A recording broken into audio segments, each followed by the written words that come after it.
Greetings everybody, John Tarr, and this is my channel WikiGameGuides, here with a Halo 5 Legendary difficulty walkthrough, and not just Legendary difficulty, but a no revives Legendary difficulty walkthrough.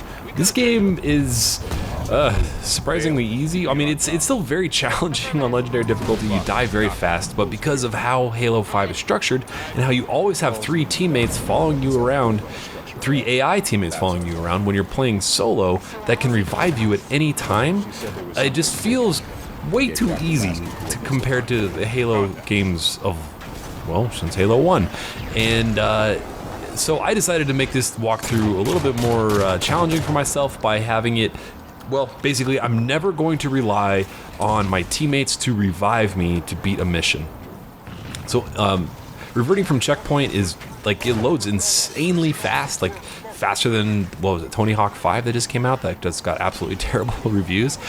So anytime I die, I'm just going, or anytime I get knocked down and get up again, never gonna keep me down, I'm going to just revert to checkpoint. I'm editing all that out. This playthrough is also gonna have no cutscenes, and I'll just be jibber jabbering over the whole thing just to give you some strategies for beating the game. And if you want to see a full playthrough with all the cutscenes and all that, check out the link in the description because I have a full playthrough of this game up as well. Anyway, so I'm going to assume that you do not have a ton of experience playing Halo games and may or may not know the easiest ways for taking out a lot of these enemies, and because, well, it may have been a while since you played a Halo game too. So anyway, oh, there's a couple new moves in this game I should talk about before I start getting into enemy killing strategies. So that new move right there, if you're sprinting while you melee, you do a shoulder charge, and it can, there's quite a few walls in in single player that you can break through and kind of create alternate routes. On this first level here, all the walls that you're gonna break through kind of look, they have like hanging stalagmites and stalactites, basically. They're icicles. And if you shoulder charge through them, then you'll break right through them. There's a new move where if you jump and aim down sight while in the air, like I'm aiming right now, then you will kind of hover and slowly fall in the air because your jetpack kind of keeps you levitated. There's also a jetpack ability, or a speed boost ability. I can't remember what exactly it's called, but by default, well, actually, I'm not even sure what it's mapped to by default. I have some pretty crazy controller configuration set up for this game right now with my Xbox Elite controller, and I have a separate video for exactly my controller configuration that I have, tweaked around a lot, and that I have found is basically the best all-around multiplayer, single-player controller configuration for this game. Anyway, the Thruster Pack, that's what it's called. The Thruster Pack is a new ability. You can use it to basically jump further or dodge left and right to quickly get behind cover if you're caught out of position.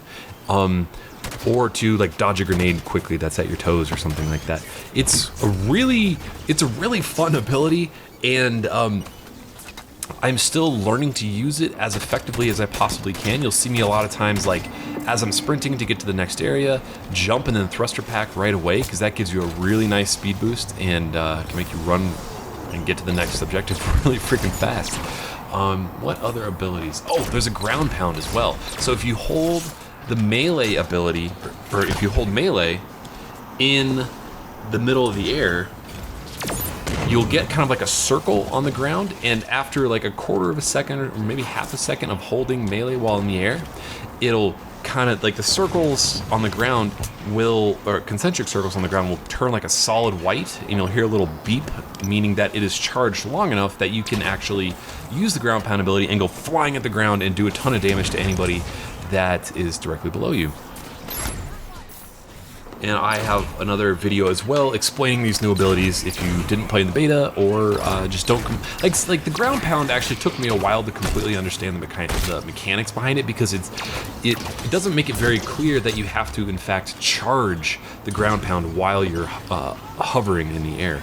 But once you get a hang of it, it's very simple, or it's very fun and very satisfying to pull off in multiplayer. I will not be using the ground pound very much in the single-player Legendary campaign, and I won't be using the shoulder charge or the hovering very much either, just because all those things just leave you so exposed to enemy damage, and you die so freaking quickly in Legendary that I won't be, you know, playing it risky like that.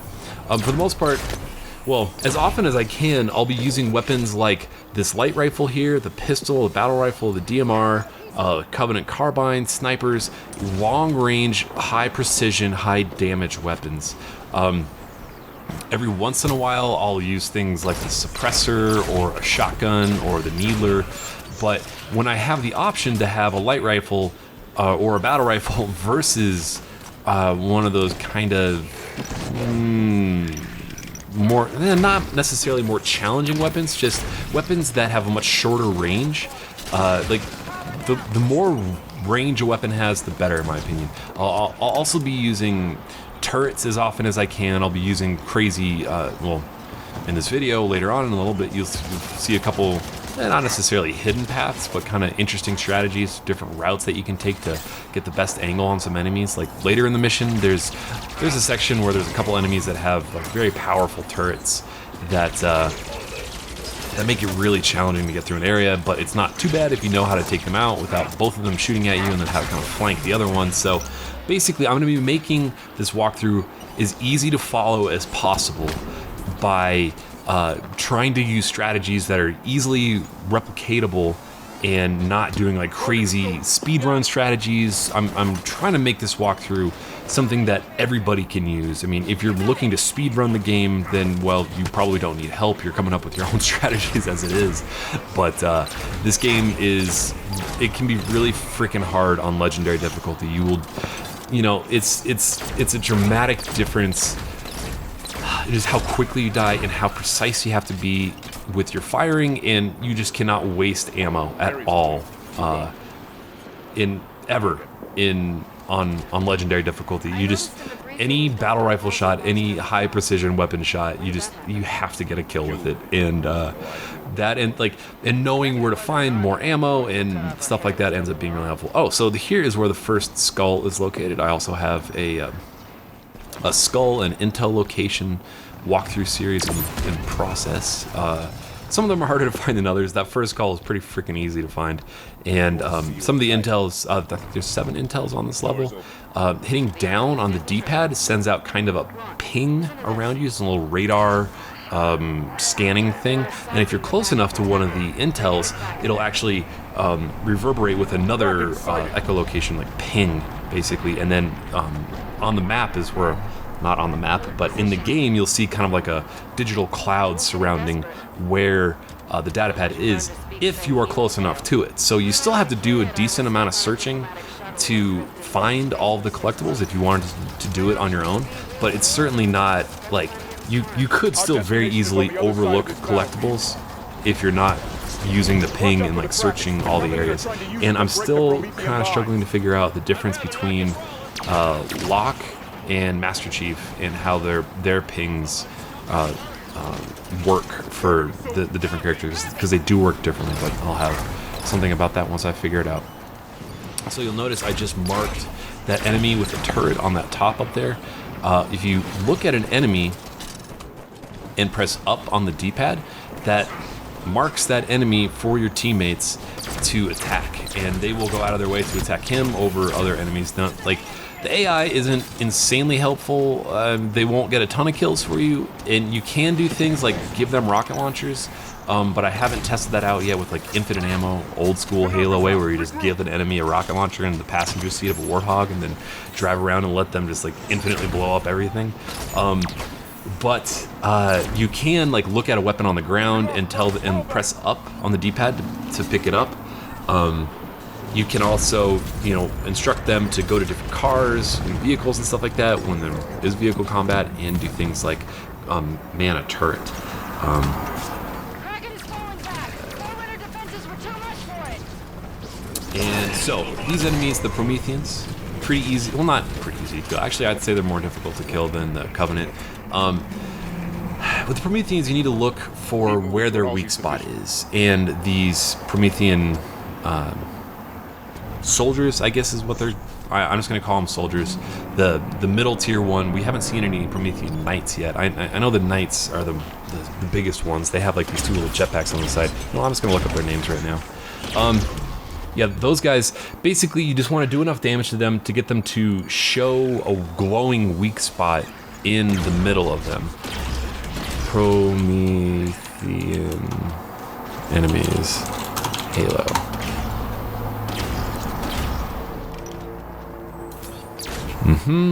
So, yeah, so it is a Promethean soldier. I was right about that. I guess that right. So then we got the Promethean crawlers, which are those little dogs all over the place. Then the big ones are the Promethean Knights, and all right, and that's it. Anyway, so the idea is like try to hit them in their weak spot when they show it. So later on, when we run into some Promethean Knights, they'll have these kind of like tanks on the side of them. The crawlers, those little dogs, their one-shot kill spot is always able to be hit if you hit them just like a perfect headshot. The soldiers, you have to kind of rough them up a little bit for them to expose their weakness spot. And then, so this is how you want to take care of this last area. So there's normally 2 knights or soldiers up here manning these turrets. I'd be very careful getting on this turret here because there's 4 or 5 soldiers down below. And if you are reviving yourself, there's a very good chance that if you're up here and you fall, that your teammates will not be able to get up there fast enough to revive you. So if you're using revives, which I assume most people will, just because they're not crazy like I am and want to beat the whole game without getting revived once, then you want to be very conscious of where your teammates are and not to get too far ahead of the battle lines, because especially on legendary difficulty, your teammates will die very fast, and they do not necessarily, like, they are not the smartest people in the world when it comes to sprinting up to you to revive you. So you're not always going to be able to rely on them if you get too aggressive. But if you take your time and try to snipe as many people as possible, for the most part, they will revive you every single time. Which makes you kind of wonder, is it even, like, do you guys give a shit that I'm making this walkthrough with no revives? I mean, reviving is available to everybody, and I guess, oh, so if you just heard that ping there, that was one of the intel locations. Yeah, I mean, like, I'm making this extra challenging for myself, which I do with almost all my walkthroughs anyway, just because games are too goddamn easy these days. See, there we go. So this is the Promethean Knight. You shoot those glowing spots on the side of him, little propane tanks, and then he explodes, and he'll like scream at you, exposing his face. And he also has like a permanent back exposure point as well.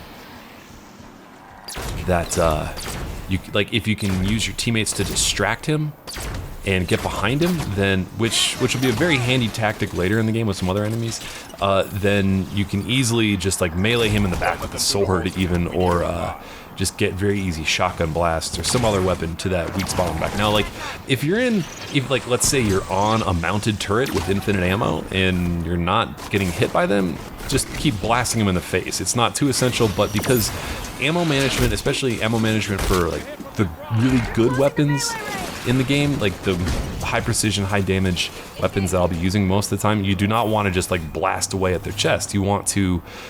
You really need to be very careful of wasting ammo, which is not particularly fun in these games, but I understand why they have it in Halo, just because it makes the challenge even more so. Any other difficulty other than Legendary, you're probably not going to need to use as much like strategy or ammo management techniques as I am here. Don't forget to revive your teammates as well. You can, if you don't want to revive your teammate, same thing as before. If you direct your team, like if you aim at your downed teammate and then hit up on the D-pad, that will direct your teammates to revive him, and then giving you a little bit more time to increase your maximum killing power. So here we go. That's the correct way to take out a knight. 2 little packs, shoot him in the face. So that's the end of the mission. Oh nope, one more guy. Thanks for watching, everybody. If you're new, be sure to subscribe for more Halo 5 Legendary walkthrough updates. I got a ton of Halo 5 videos coming. Give the video a like if you enjoyed it. It helps me out a lot. And game on.